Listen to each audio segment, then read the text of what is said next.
কোথাও শান্তির দেখা নেই। নরেন্দ্র মোদীরা যেদিকেই তাকায় সেদিকেই এখন সাগর শুকায়। তৃষ্ণায় পানি না পেয়ে ছটফট করে দিল্লি। নয়াদিল্লিতে নতুন সুর তুলেও আর লাভ নেই। একে একে মোদী রাজ্যের সব তাল লয় কেটে যাচ্ছে। ধুন হারিয়ে খুন হচ্ছে গদি মিডিয়া। মোদীরা আসমানে গুলিটা ছুঁড়ে বাহাদুরের ভান করে, তবে সিধা গুলিটা এসে ওপর থেকে পড়ছে তাদেরই মাথায়। নয়াদিল্লি খিল্লি করেও আর পাত্তা পাচ্ছে না, কেউ তাদের আর ধরছে না গোনায়। শুদ্ধ হিন্দু রাষ্ট্রের স্বপ্নে বিভোর মোদী অমিত শাহদের শুধু কেটে যাচ্ছে। তারা কোনো মতেই বুঝতে পারছে না আসল নাটাইটা আসলে কাদের হাতে, কে খেলছে আসল খেলা। মাস্টার পরিকল্পনার পরই উড়ে গেছে বহুদূর। কল্পনার করাঘাত এখন দুঃস্বপ্ন হয়ে ফিরছে দিল্লিতে। পিয়াসে ভোগা দিল্লির পাপিয়া এখন বড্ড নিরাশ। কোথাও এখন কিচ্ছুটি নেই। হাহাকার কেবল ভর করে তাদের চোখের তারায়। হাসিনা হারানোর বেদনার ঘোর ভরসায় তারা শুনতে চাইছে চৈতি কোকিলের ডাক, কিন্তু ওয়েটিং ফর গডনাটকের মঞ্চায়নে নিরাশ তারা। গড তো আর আসে না, দিল্লির মুখও আর হাসে না। উল্টো বেরসিক সময় ভারতকে তার যোগ্য পাওনা জুৎসই করেই বুঝিয়ে দিচ্ছে। একে একে তল্পিতল্পা সব কেড়ে নিচ্ছে। সাহসের সৎকার করে দিল্লি কিনছে কেবল শঙ্কা আর ভয়। বিপরীতে সার্জিক্যাল স্ট্রাইক ফিরছে দুঃস্বপ্ন হয়ে। বালাকোট মনে করাচ্ছে তাদের সামনে চরম দুঃসময়।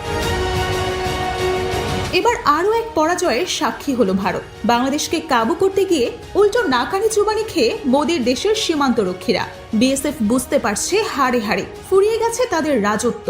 ঝংকার শূন্য ঝলসা ঘর, শরাব সুরায় আর জমবে না গানের আসর। বাংলাদেশ আর চলছে না কোনো দিল্লি তাবেদারদের জমিদারির প্রথায়। কেউ আর চলবে না দিল্লির ইশারায়। দূর থেকে তাই রিমোট কন্ট্রোল টিপে কোনো লাভ নেই, বরং হাতের আঙুলগুলোতেই বাড়বে ব্যথা। এবার বিএসএফ এর ইসরায়েল স্টাইলের আগ্রাসনকে লাল কার্ড দেখালো দিনাজপুর। ইটের জবাব দিল আস্ত পাথরে, আর তাতে থেতলে গেল বিএসএফ তথা ভারতের দাম্ভিক মুখ। দিনাজপুরের বিরলে ধর্মজৈন সীমান্তেই ঘটনার শুরু। সেখানেই হলো দারুণ শেষ। দুই বাংলাদেশি নাগরিককে ধরে নিয়ে গিয়েছিল বিএসএফ। তবে বিরলবাসী ঘটালো এক বিরল ঘটনা। কথিত পতাকা বৈঠক, বিএসএফ এর মুখ পানে চেয়ে অপেক্ষা করার পুরনো রীতি সব যেন উল্টে দিল এই দেশের জনগণ। দুই বাংলাদেশের বদলে তারাও ধরে নিয়ে আসলো দুই ভারতীয়কে। এরপর শুরু হলো কাটাকুটি খেলা, যে খেলায় আসল গোলটা দিল বিজিবি। বিএসএফ সোজা বোল্ট। এরপর যা ঘটার তাই ঘটল। নতজানু বিএসএফ পতাকা বৈঠকের আনুষ্ঠানিকতায় দুই বাংলাদেশিকে সসম্মানে ফেরত দিল। গোমরা মুখে ফিরিয়ে নিল দুই ভারতীয়কে।